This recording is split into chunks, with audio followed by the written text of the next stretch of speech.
बिस्मिल्लाहिर्रहमानिर्रहीम। सर्जरी की क्लास में आज हमारा टॉपिक है टांके लगाने के मटेरियल।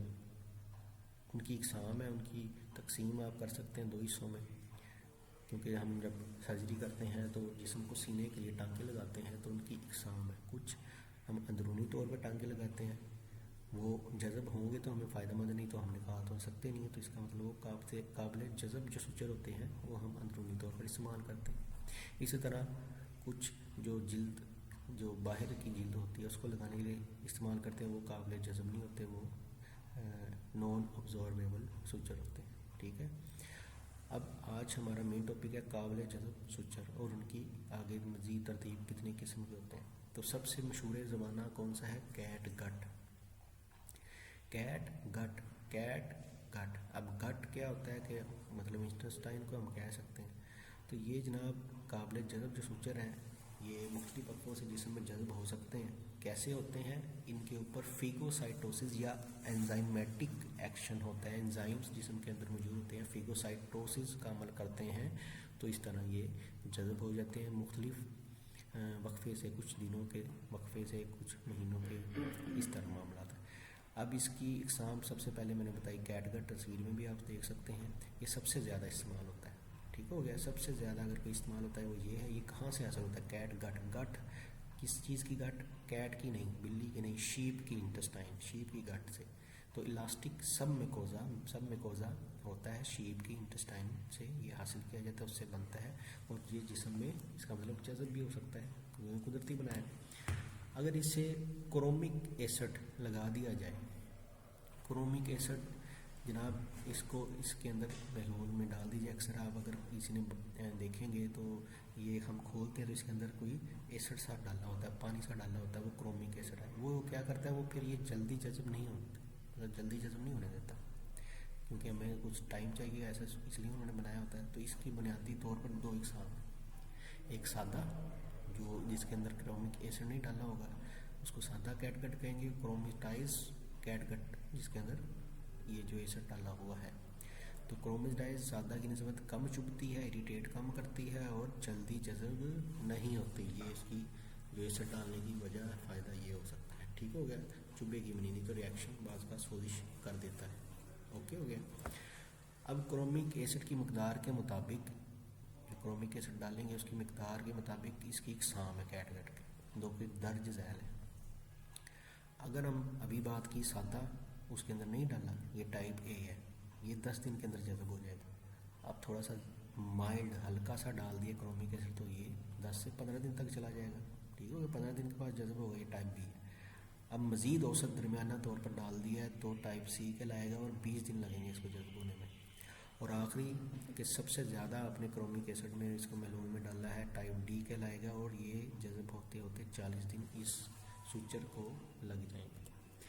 अब क्या है टाइप सी, जो कि आप पीछे देख सकते हैं ओस्ट, ये मीडियम क्रोमिक एसिड है। तो इसमें क्या है जनाब, ये सबसे ज़्यादा इस्तेमाल होता है। सादा जिल्द जो उसको जोड़ने के लिए इस्तेमाल किया जाता है। इसको मिसाल के तौर पर कोई नालियाँ हैं, खून की नालियाँ हैं, उसको बंद करने के लिए, पेरिटोनियम है उसको बंद करने के लिए। अब क्रोमेटाइज्ड इन रेशो में ज़्यादा इस्तेमाल होती है, जो देर से मुतमिल, जो आपको अभी टाइप सी था वो कह रहा है सबसे ज़्यादा इस्तेमाल होता है। और जो सादा है वो किस में इस्तेमाल हुआ है जी? रेशो में इस्तेमाल हुआ है, मतलब नालियों को बंद करने के लिए सादा जिल्द को, जो जिल्द आपने जोड़। लेकिन जो एसिड वाला है, क्रोमेटाइज्ड वाला है, वो उसमें जोड़ते हैं जो देर से जिल्द मुंदरी में, जैसे गोश्त में टाँके लगाना, गोश्त देर से जुड़ता है। इसी तरह मोटाई के हिसाब से इसको नंबर भी दिए गए हैं। मसलन अगर इसका साइज़ होगा कैटगट का 1 और 2, 1 और 2, ये गोश्त में लगाने के लिए इस्तेमाल होगा। और 3 जो होगा वो बच्चादानी ओजरी वगैरह में, ये जैसे पीछे एक तस्वीर में आपको नज़र 3-0। ठीक हो गया। तो ये जनाब हमारा ये था टॉपिक। इसमें अब कैटगट के ख्वाहिश क्या हो सकते हैं? ये फंक्शनल सतह इसकी ज़्यादा है, टूटता नहीं है। ठीक है, उसके अलावा आसानी से हल्का, मतलब आसान है, हल्की लचकदार है, सख्ती से नहीं जुड़ता, महंगा है और जल्द जज़ब हो सकता है।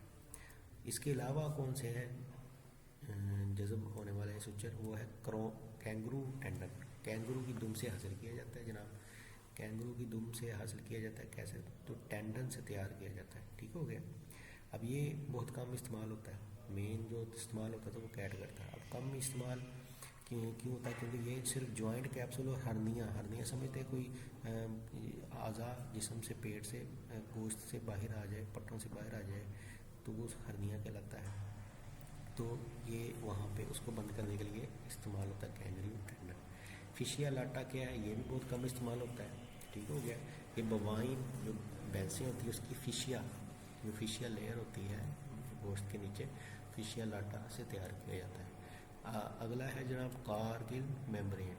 ये जनाब किस लिए इस्तेमाल होता है? ये बवाइन सीकम से, घोड़ों अपने भैंस वगैरह और गाय वगैरह के सीकम से, भैंस से खासकर, तो वहाँ से बनता है और ऐसी जगह इस्तेमाल होता है जहाँ पे हमने पेरिटोनियम हटा दिया गया हो। मतलब पेरिटोनियम क्या है कि जनाब जिल्द जो है ना, मतलब हमने जुड़ने नहीं देनी, हमने अज़ा काटा, कुछ सर्जरी करने के बाद कुछ अज़ा जुड़ जाते हैं आपस में, पेरिटोनियम खासकर, ठीक है, अंदरूनी जो होती है जगह पेट के अंदर, उसको पेरिटोनियम, तो वो आपस में जुड़ सकती है, आपस में लग सकती है, इसलिए हम उसके दरमियान लगाते हैं ये, ताकि ये जुड़े ना। तो ये इसका मतलब ये भी आम इस्तेमाल नहीं होगी, फिशिया लाटा भी इतना नहीं होगा, कैंगरू टेंडन भी इतना नहीं इस्तेमाल होगा, ठीक है। और आखिरी पॉलीग्लाइकोलिक एसिड सुचन, ये जनाब ये और कैट कर सबसे ज़्यादा इस्तेमाल होता ही है, समझ लें। ये मसनूई तरीके से, मतलब मसनूई मटीरियल है, ठीक है। तो ये भी काबिल जज़ब है, मजबूत है और जहरीला नहीं है, मतलब टॉक्सिक नहीं है। ओके हो गया। तो आज का हमारा टॉपिक यहाँ तक था, मिलते हैं अगली क्लास में, तब तक के लिए खुदा हाफिज़।